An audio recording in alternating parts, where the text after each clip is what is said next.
आज थिला चित्तऊ अमावास्या तो मुझे दुटा चित्तऊ पिठा करिकी आनिकी ता देहरे सिंदूर मारिकी नहीं जीवी आमर पोखरी रे भसेवा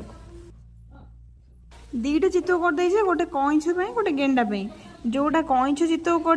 कईछ खाइब जोटा भल चित्तऊ से गेंडा खाइब एमती सिंदूर मारिबी जेमती आज सब सिंदूर सारीदेवी सेतिकी सिंदूर लगा केते सिंदूर लगेबू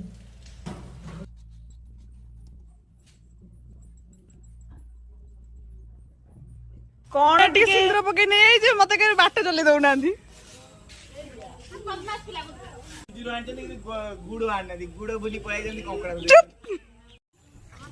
कथा न शुणिकी मो कम चलि